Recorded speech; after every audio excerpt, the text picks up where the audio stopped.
Hello, and welcome to the Art of Intuition podcast.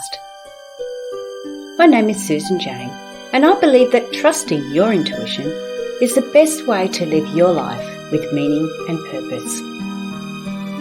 Each week you will hear about how you can connect, develop, and trust your intuition through interviews with other guests and my own personal experiences. Join me to understand how your intuition can guide you towards a life full of meaning and loving purpose.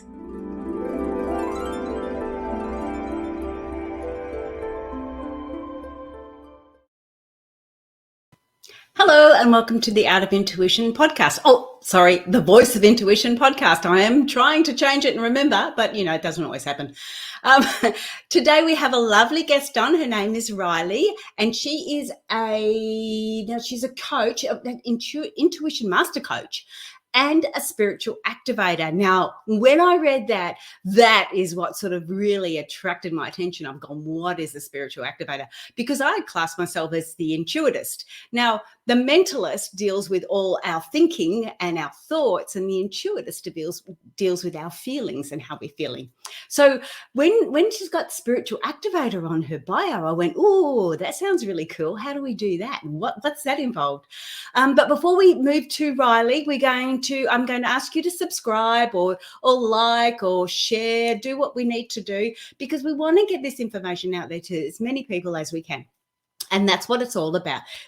Empowering. Well, I don't like the word empowering because it means if you look up the word empowering, it's giving permission for somebody else. No, we like to empower. So we give ourselves the permission to go forward. So with no further ado, I'm going to stop talking because I do that too often. I'm going to introduce the lovely Rylee. Welcome on board, Rylee. Hello, Susan. It's so wonderful to connect with you here today. Thank you so much for having me on your show. It is such a pleasure. And I have said it before and I will say it again. I am so excited but honored to be able to meet some of the beautiful people that I meet. And of course, you're one of them.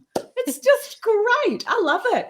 So first of all, Rylee, tell the listeners how you got to be where you are today. Like a little bit of your background story would be lovely.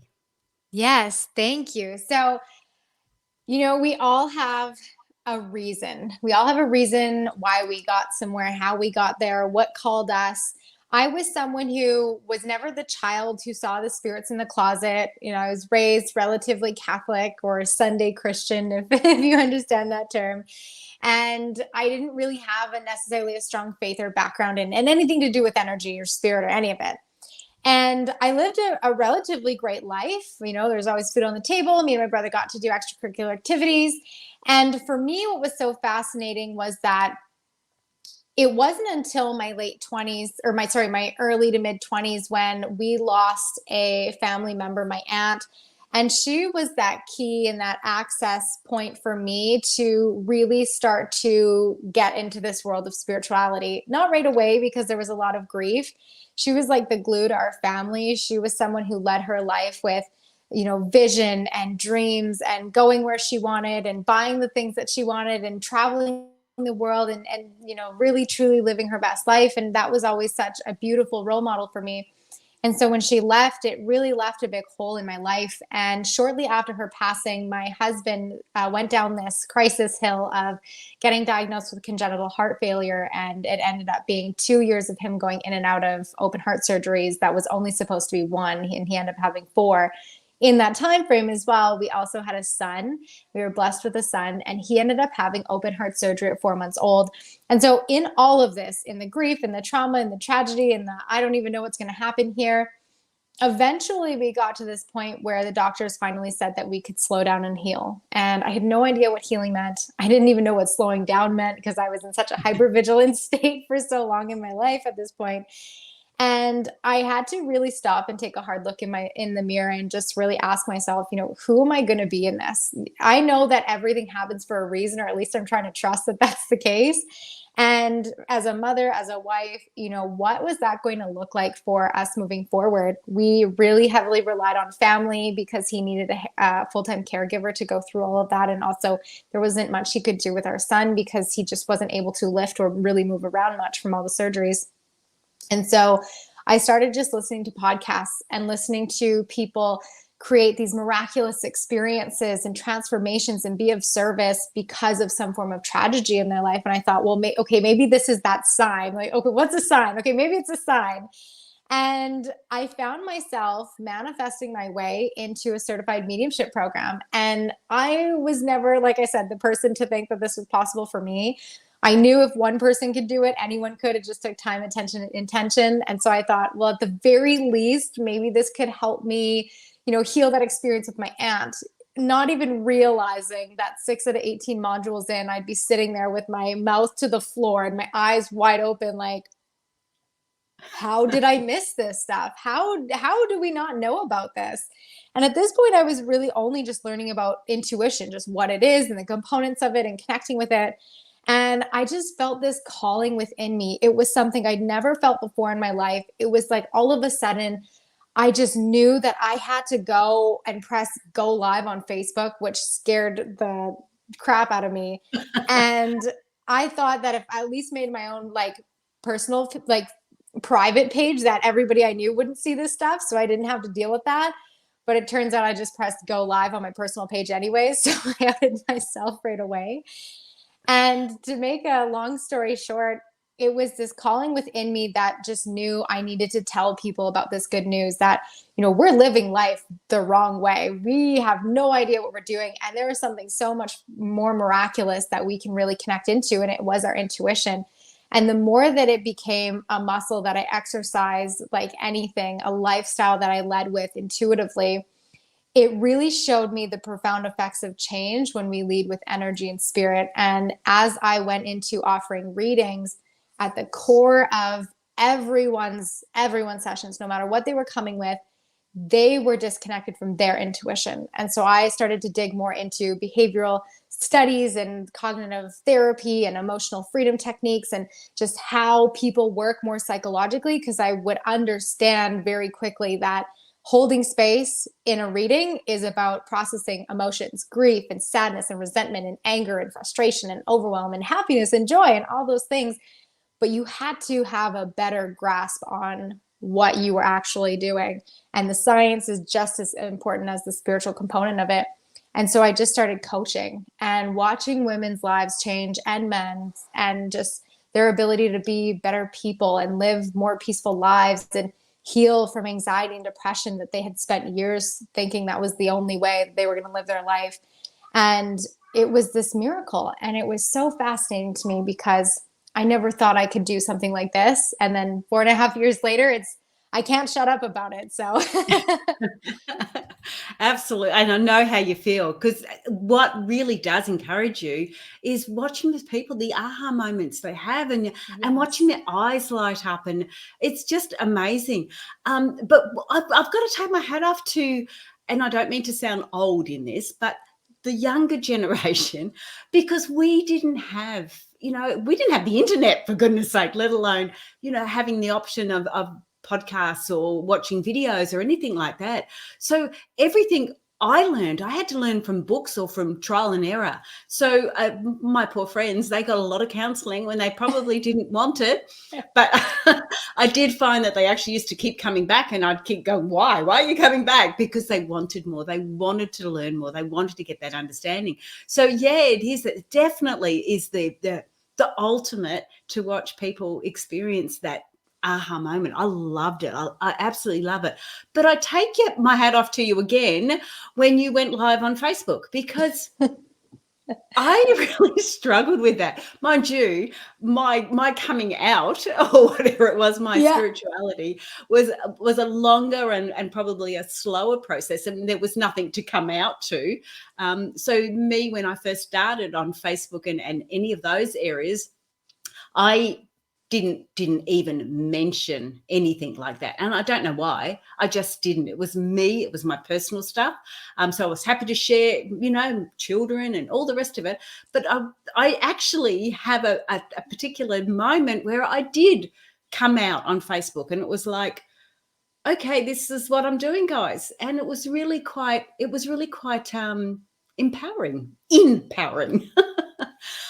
But that is terrific, and I really totally get that we have those areas of hardship and trial and challenges that really, that they are those catalysts for making us change, and that's what's really, really beautiful about all those hard times.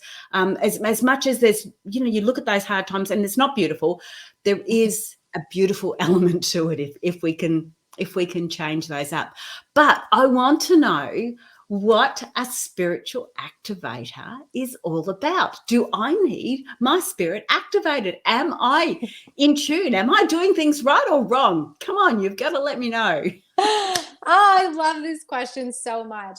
It's so fascinating because for me, I was like, what's that catch? We whenever we're buying anything, whenever we're doing anything, it's because there's a catch. There's something in it we gain, we experience, there is a goal, there is an outcome on the other side. And so for me, the more I leaned into, I feel like the thing that entrepreneurs always really struggle with is, what's my title? What am I going to call myself? Okay, well, life coach. Well, everybody knows a life coach. Well, it's like, okay, well, I just let God fill in the blanks for me. And when I realized that my forte was really in teaching and training people about their intuition, I can have somebody sit down in front of me for 60 minutes or less, and I can have them connect to their intuition. And it's so fascinating because, like you said, it's those light bulb moments, it's those ahas where it's like, whoa, and the lights turn on, the switches start turning on, new neurocircuitry starts firing and wiring, because it's like something just turned on within me. And I realized what I was doing was I was activating the spirit within people, where if we are living our lives and doing the same things every day, talking to the same people, have the same habits, have the same experiences, have the same beliefs, and we never check in and we never question it, and we never do anything differently, our life will be the same. But Absolutely. when you go through an experience of turning on your intuition, even just in a 60-minute session or less, you have this spark of awareness that you can't not see wherever you go. You realize that there's something so much more powerful within you that you don't even know what you connected into. And what was so cool is, I would have clients coming to me. I do one-off 60 or 90-minute sessions, and I would have them come into these and like, okay, I want to try this. I don't think I'm ready for coaching yet. My life's pretty good. I want to get more into the intuition stuff. I'm like, okay, yeah, let's do it. And they come in and they'd have this mind-blowing experience. And I always say, I give post-work, I'm like, after this, I really encourage you to make a habit out of keeping a journal with you. You might think it's silly. You might think it's a burden. You might think this is, the most complicated thing in your life. You've never done it before. But I highly recommend that you bring a journal with you, because over the next 7 days, you're going to have so many moments of aha and awareness that you're probably not going to know much of what to do with it. But at least if you have your journal, you can start documenting the experiences. And I would have clients come back to me a week later and they'd be like, wow, I don't journal and I can't put this thing down. Or this thing happened to me. I was in this conversation with this person and I started to feel their emotions coming through, and I'd ask them about it. Whereas before I'd be so asleep to it and I just kind of chalk it off to that's, their life. That's who they are. And it led us into so much more profound conversations. Or, I went into work and I had so much more confidence because I couldn't believe I just did this thing yesterday. And I asked for the raise and I got it, or I'm going to be getting it. And I realized what was happening was the spirit within them was coming to life again. And for so many people, it lays dormant in their system. And for, most throughout our time, we just didn't even turn it on at all. But because we have so much access to information and technology and people now, like this beautiful divine connection right now, there's no reason why we can't. And when you activate that spirit within you, that's where the magic really happens. So I was like, okay, let's do this. Let's do it. That is fantastic. And of course, journaling is one of those tools which is so good to do that, because you're not only getting it on paper, you're actually seeing it again, you're reading it again, and it really starts to concrete it. But before we go any further, Rylee, I need to say that Rylee has got a self-help journal on Amazon, and it is called My Higher Self Journal. And so it's on Amazon. It's all about Rylee. So that's a journal that they can actually write in? Yes, Absolutely. Yeah. Yeah. The whole premise of it is for you to write as if you are your higher self. So I know we'll get into this because it's always such a beautiful topic. And I love how you say in power versus empower, because Yeah. that's what it is. It's the power of now. So this journal really sets you up to be in that power now versus waiting for that future version of you who doesn't exist yet to hopefully one day show up. Yes, and that's another thing I want to talk to you because on Riley's bio when she sent it to me, and look, with a lot of the people, all I can do is look at their bio and look at their website and try and get an understanding. But intuitively, stuff pops out at me. And one of the things that Riley has written on there is the power of who you are in this moment now. I want to go into that a little bit deeper because you are the spiritual activator. So people can get that from you. But what's all about the moment now, the power of who we are now? What does that mean? This is my favorite question. So, Susan, I want to share this vision with you because it was really what became a huge catalytic moment in my life. You know, we talk about the aha moments, we talk about the light bulbs turning off, all of us or turning on, and all of a sudden things start changing. You know, my aunt's passing was one of those things for me. Getting into this certified psychic mediumship program was another one. Realizing that people needed to be taught intuition, going into coaching, this was another big pivotal moment for me. And this started probably about 6 or 7 months ago.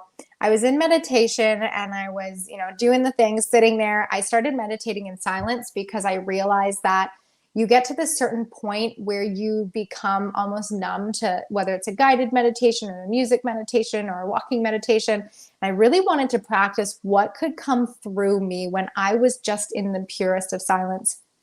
And I had this vision and I could see it so clearly. It was like the yellow brick road of Oz, and you were walking down it. And on one side is all of this green grass, and it was blossoming flowers. It was Lamborghinis. It was whatever you could imagine it to be. And on the other side was this dark, rolling, dead hill. And everything was just kind of dreary and not happy, not great. And what I realized on this path was that every single person, no matter what your checkpoint is, no matter where you're going to, what that thing is you're striving for, you always have this dualistic experience in life. You can select this side of I'm not good enough, or I'm not worthy enough, or victim mentality of whatever it is that you're struggling with. Or it can be this, look at this green grass, look at these blossoming flowers, look at this abundance, look at, my beautiful family, look at the health that we do have. And I realized that whatever that thing I was striving for, the energy of it already existed now. It existed in the presence of everything that already surrounded me. And the more and more that I began to cultivate gratitude from this place versus in spirituality, it's often taught, go to the future or build the vision board and bring that energy back to you. And I constantly found myself just so pulled out of my energy, pulled out of my spirit. And I was like, how, what is that better way? What is that way to really cultivate the power of now? And I'm like, oh, and there's that vision. And then I got the message. And it was like the empowerment I was seeking in the future already existed in me. And the more I cultivated it and the more I found gratitude and right where I was, everything just began to expand and multiply and unfold. And I was like, that's it. That's the golden message. That's what the yellow brick road was all about. And it changed everything. Wow, that's amazing. And look, people that are listening on the podcast didn't see this, but I just wanted to bring this forward. When you started talking about the vision that you had, you closed your eyes and you actually brought that vision back to your mind, back to your thoughts, back to your vision, internal vision. And this is one of those things that we can do to help us stay on track. So when you've had this beautiful moment in a meditation, in a peaceful, a passive meditation, and you can bring that back to life, whatever you're doing, wherever you are, just by basically closing your eyes and re-feeling it again. And I love how you've done that. I just wanted to explain that on the podcast because people didn't see you do that. If they're watching the video, they can see you do that. And they do, because we often talk about our experiences and everything else. And when we're talking about a negative experience, straight away we can go back into that negative experience. We can feel it. We can absorb it. We can just wallow in it. We can feel yucky in it. But we can also do the same with the positive ones. So watching your face as you had your eyes closed and you're going, and I did this and I could see that. We could feel it. We Yes. could see and jump into that vision as well. And if we can do that, holy dooly, how are you feeling it? Like how strong and how important that is. And as you say, it's that power of now. You're sitting there with it now. You did it back then, maybe, like you said, 6 months ago, but you're bringing that forward constantly, and you're bringing a positive feeling forward, a positive way to do that. And as you say, all that energy is there. It's whether you're wanting to attach to it, if you want to hone into it, or whether you don't. And we all have that choice. It's such a beautiful choice. I loved that. I wasn't expecting to say that, but after watching you, it was really nice to see that. And people can do that because it's just a matter of focusing on that. Before we go any further, I just want to say, because again, the ticker is going past, but people don't see it on the podcast. And that's the website. So if you want to connect with Rylee on the website, it is www.ryleejune.ca. Now, Rylee is spelled RYLEE, June as in the month of June. So it's ryleejune.ca. So, okay, so that is the power of now. And when we start to look at that, the other aspect you put in is who you are at this moment. So when we're saying who you are, you're referring to what you're focusing on in this moment, and that is how we can change who we are if we're in that negative. I'm asking, really, not saying. Is that how we can change who we are in this particular moment and improve how we go forward? Is that how we're looking? Yeah, absolutely. It's even like in that vision where it was, there's all this futuristic component of you, the house, the cars, the cottage in the forest with the garden, whatever that dream life looks like for you. But right now is when that future version of you that exists somewhere in your imagination is waiting for you today to decide that even becomes a story that gets told. And for me, that was really powerful to realize. Again, in another meditation, this message came to me, and it was like, I opened my eyes and it was like, duh, of course it is, right? We always think we're waiting for the permission from our future self. We're always waiting for the empowerment from our future self. But what we're actually doing is our future self is waiting for you today to decide. And so as you stand in that place of really captivating this power that you have to cultivate right now, everything else changes. It's like a drop of water in a pond. My husband always says you can be the fresh water in the drop of pond and be the freshwater drop in a freshwater drop of pond. I'm not saying that right. A drop of water in a freshwater pond. There we go. I'm like, I can see it, but I'm not saying it right. And the ripple effect is going to be fresh. It's going to be positive. It's going to be profound. And, I want to just kind of create this understanding that just because something might happen, a challenge may arise, it doesn't mean that you're not doing enough or good enough or whatever that is. Like, we're all doing the best that we can at every given moment in time. But the opposing side is you could be a saltwater drop in a freshwater pond. There we go. I got it right.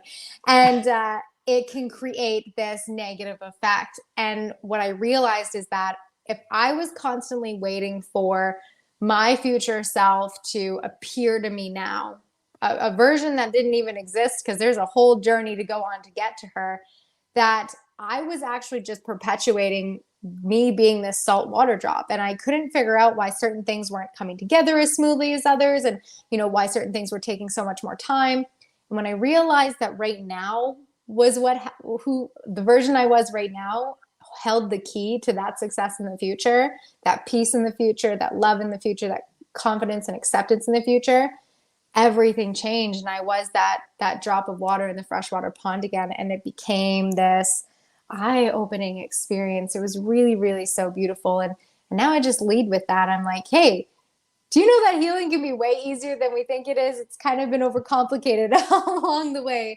I mean, of course, there's deep bouts of things that we store, of course, and they don't just like move out of your system overnight in most cases. But, life is life and challenges arise. But forgiveness and acceptance and love is truly that trifecta that heals it all. And you can only find that right now.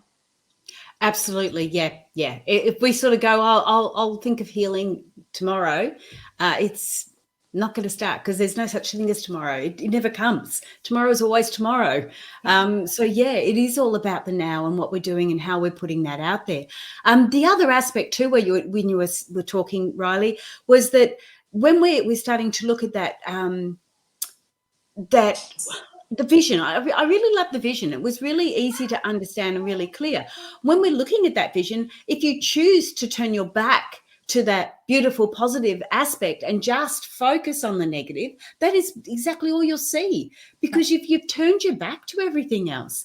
And I often talk about with the law of attraction, when they talk about the law of attraction, when you're asking for something and you're going, oh shit, I haven't got it and I want money, you're not likely to get it in the manner that you want it. Whereas if you say, oh, okay, I'd really love some money to be able to do this, and you say it in a more positive way, and you're putting it out there, it changes the whole context of it. It changes everything about it. And so it's not necessarily what you're putting out there, it's the way you're putting it out. And again, if you're facing that crappy, bland, dark hill, and that's all you're seeing, that's all you're putting out, you've got to turn and look for the positives. You've got to do that. And the only time to do that is, as you say, it's now. It's the power of now. So that is just, yeah, I really like that. All right, I'm gonna throw you in the deep end now, Rylee. I want to get a bit of a take-home tip, something that the listeners can do right now to help them with their next part of their journey. If it's about activating their spirituality or activating their spirit, what is something they could do right now without giving away your IP? You don't have to do that. Just something simple that they can start to look at to get an understanding of that first step, going that way. Yeah. Well, I'm going to give it all away because that's just what I love to do. And honestly, I believe that the knowledge that we carry is just so valuable that if someone's meant to go deeper into it, they will. So I'll share with you my three favorite things that anyone can take. You can take one of them, you can take all of them, some of them, it's totally up to you. But the first one is silence. And this is the one where you really learn to cultivate a deeper sense of self-awareness, because oftentimes, hey buddy, love you. Hello, we've got a little fella that's come in and just said hello. That is your son. Yeah, he's gorgeous. You have to see that on the video if you want to see that. He was gorgeous. He's saying goodnight to mummy. Yeah, it's my favorite part of this. Sorry, Rylee. It's all good. So the first one is silence, and that's carving out, you can pick your time. I usually recommend anywhere between 10 to 20 minutes a day. And why a day, or why every day, is because if you don't start creating new habits and patterns for yourself, it's going to be really challenging for you to see why or where you're stuck or blocked or limited or feeling like you're hung up. So silence is really radically important. And that's also going to give you a lot of insight into how much chaos is actually existing within your mind and your body and your feelings. I found silence, period, any of it, super uncomfortable for me at first. And I find that a lot of my clients do, especially if you're someone that suffers or suffered from anxiety or trauma, or just, dealing with always being very emotionally sensitive. When you get into silence for yourself, it is all going to come up, because there's little voices going on all the time within our head and our mind and our bodies. And they're trying to talk to us, and they're trying to share things with us. And this could be past versions of us. This could be, intuitive messages. This could be something you haven't quite processed yet. And they all have a say and a sway. So silence really helps you to not only become more aware of how much is actually stored in your energy field, but also your ability to start learning to manage it. And I don't like to use the word control, because then it gives this sense of like, oh, I got to shut this down. but to manage it. And so that second component is breathing. Breathing is free. It's one of the most powerful tools that we have. It is our breath of life. It is what keeps us moving, motivated, on this beautiful journey. And when you start to feel, whether it's in silence or whether it's throughout your day, anyone who carries or has anxious tendencies, you'll know pausing. If you need to, close your eyes so you can disconnect from your reality and just start taking nice big deep breaths in so you can regulate your nervous system is what's going to help you to really start to just slow down all the noise and really help you to get into that state of flow. And last but not least is practicing compassion. This is one of my favorite ones because oftentimes people will say to me, well, practicing compassion, like I'm not a judgmental person and, I'm a really great person. And, I always try to do my best, and absolutely they do. And absolutely I do. And absolutely you do. But compassion is something that I feel really goes overlooked and unnoticed when we have all those voices turned up all the way, the dials turned up. So when we practice silence and we create new habits of creating self-awareness, and we breathe to neutralize our energy, and we practice compassion in our daily lives, not only just to others, but also most importantly to ourselves, because what we do for ourselves is what we will be able to do for others, gives you this ability to honestly shift into an entirely different frequency, which is one of more peace and calming and awareness and connection. Oh, I love that. That is amazing. And the silence is the world has got, I thought I was busy when I had 3 children in 3 years. So I took a little while to work out what was causing it before I stopped. But it was like, whoa, I thought I was busy, but the world today, it just seems so much busier. We're getting bombarded from all over the place. And that silence is just so important. But I agree with you. When I did my life coaching course, one of the things we had to do was learn how to meditate. And the first thing they said, you've got to practice, start 5 minutes a day, every day, we get those habits happening and rah, rah, rah. I absolutely agree with you. If we do not start to do it and put those habits in place, we will never, ever get there. You just cannot do it unless you give yourself the time and the permission and the space to actually do that. And so it's really, really important. And one of the things I know when I first started doing it, like you said, it wasn't easy. Everything, oh, I've got to hang up the washing. Oh, I've got to pick up the kids. Oh, I've got to do this. Oh, I've got all these thoughts are, why are you sitting there when you should be, cleaning the house? All these sorts of things would come into you. And what I say is just sit there and do it. Even if you're just going to say, okay, I'm going to give myself 5 minutes. I might not be able to be silent, but I'm going to sit there for 5 minutes. I'm not getting up until I have done my 5 minutes. And I used to put the time on. Oh, boy, it was challenging because I'm a bit of a doer as well. And it's like, I've got to do this, got to do this, got to do this is more important. What am I doing? What am I doing? And it got to the stage where I really did give myself that 5 minutes. And then it was like, oh, hey, I like this. And it went to 10 minutes.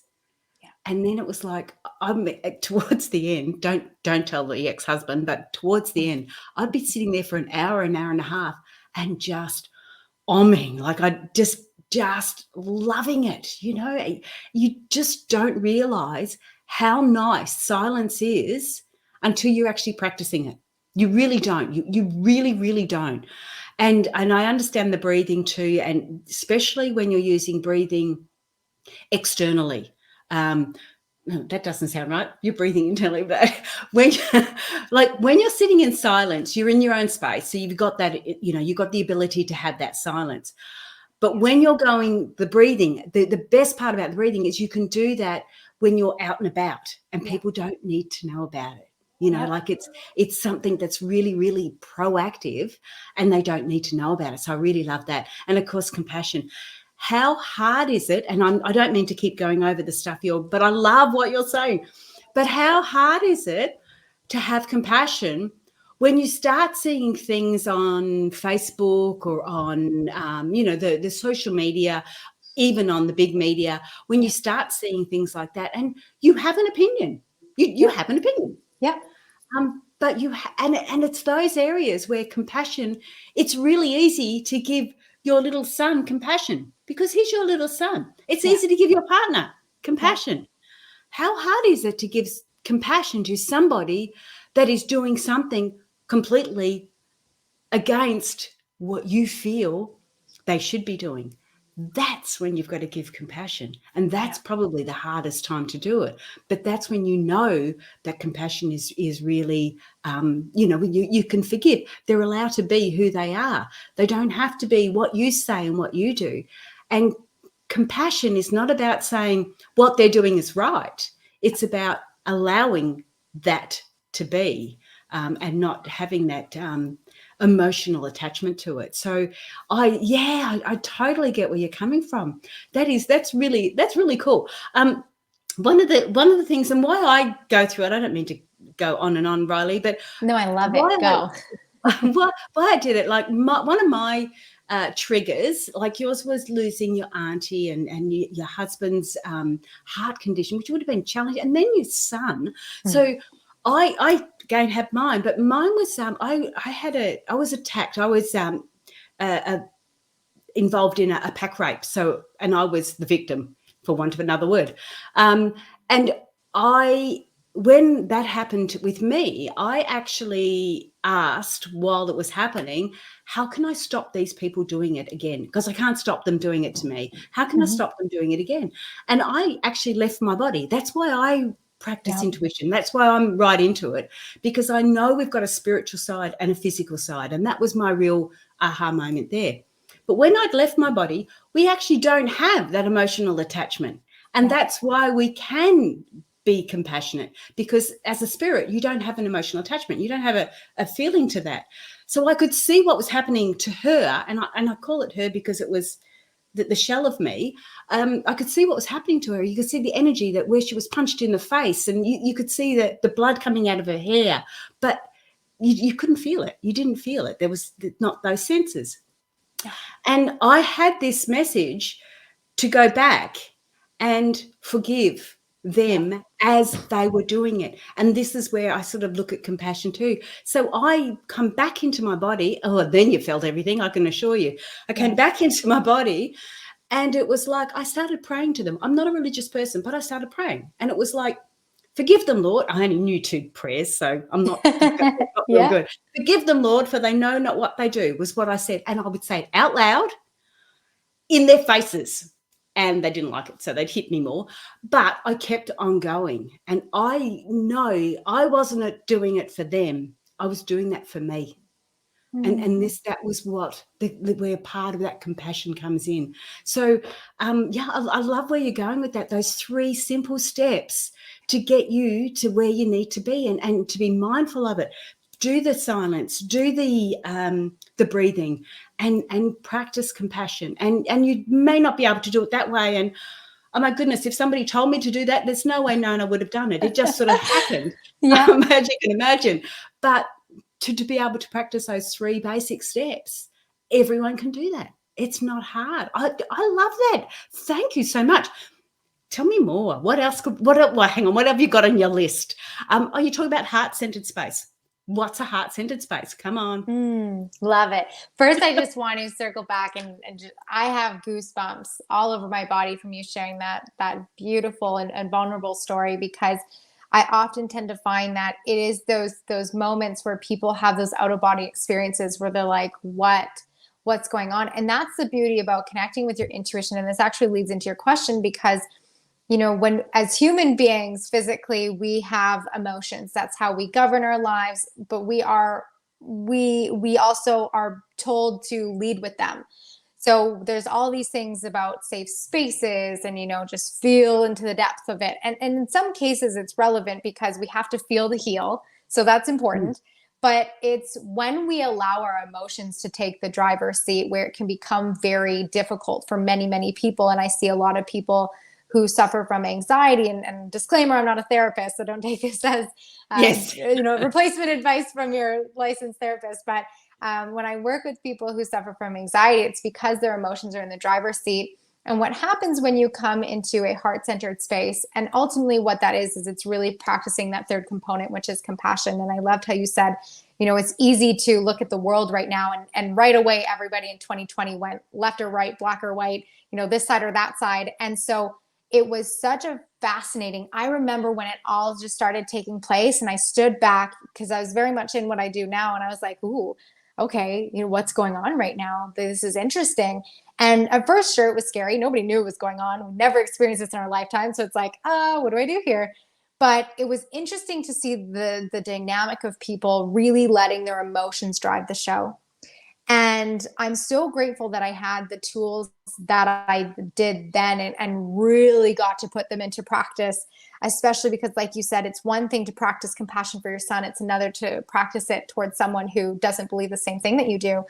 And that was when I really started to become neutral, not numb, because numb and neutral is two different things. One is avoidance and one is in the understanding that everyone's truly on their own journey.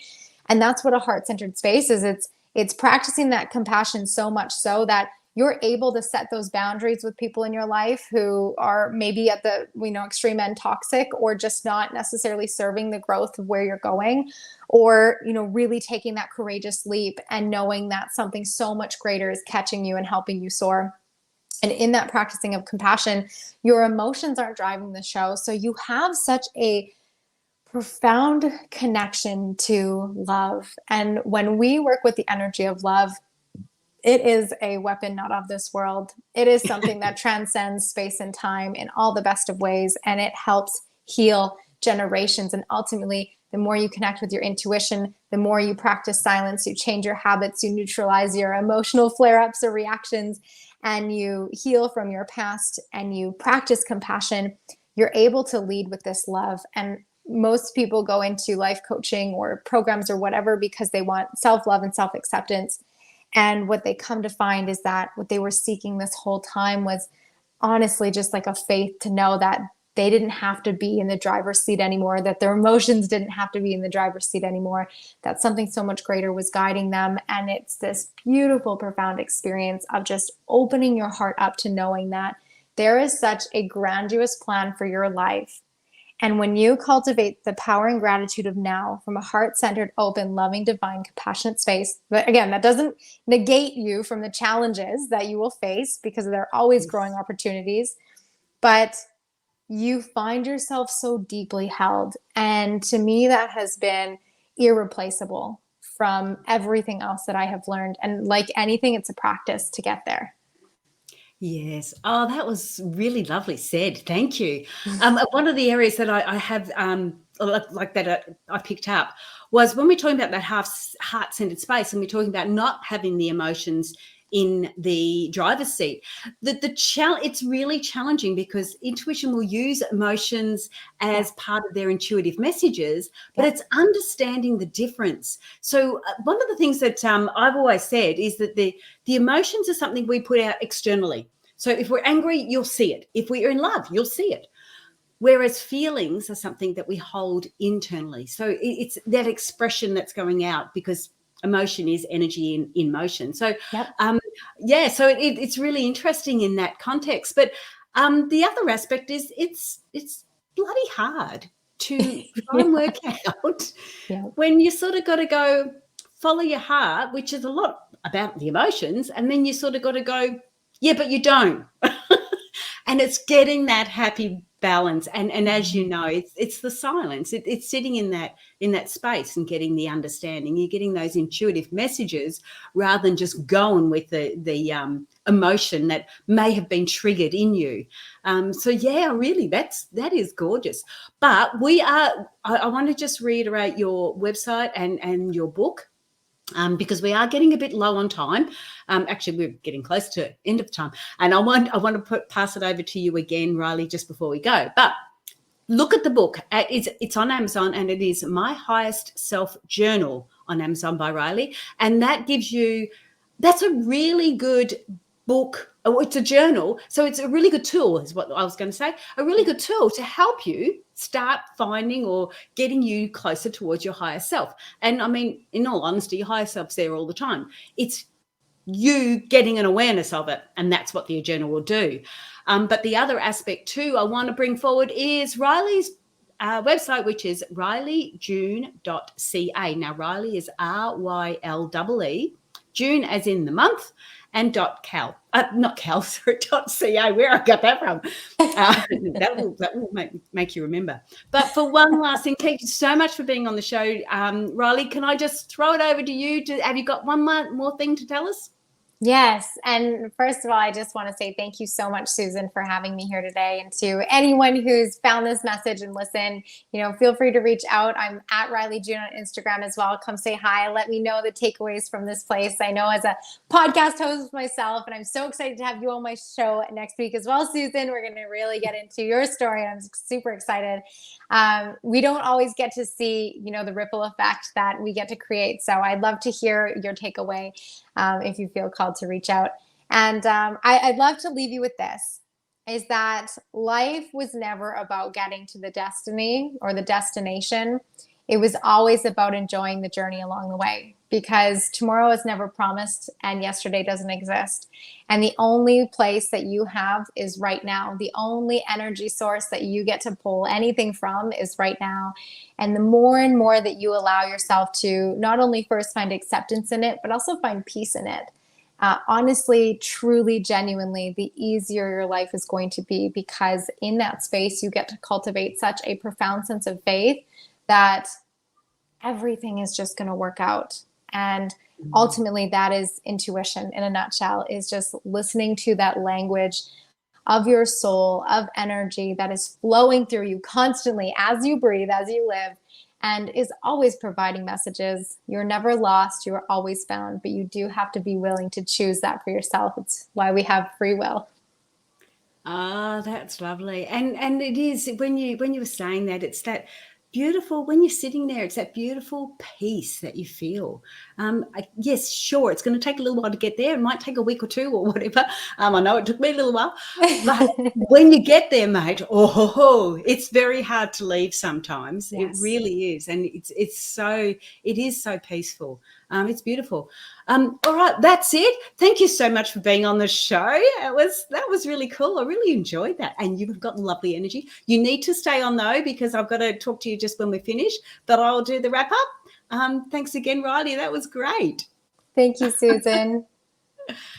Oh, guys, connect with Rylee, like ryleejune.ca. Just get onto the website and have a look. I jumped on there and it was amazing. She's just got all these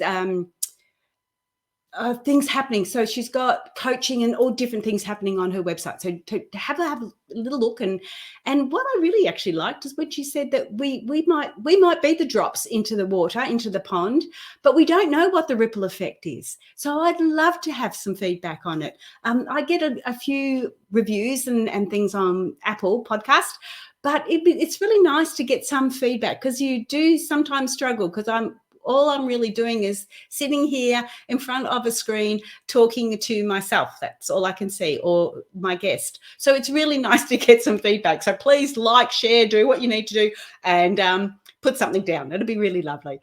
Well, look, guys, have a great week. I will catch you again next week.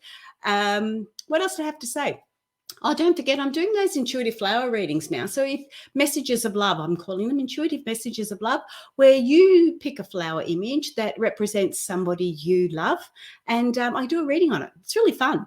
You'd be quite surprised what comes out of these flowers, like these are their goals in life, which is sort of my book there. Yep. Okay. So intuitive flowers, empowering your emotional goals, it is. So I am saying goodbye. Where's my buttons to press? And I'll catch you all soon. Bye for now.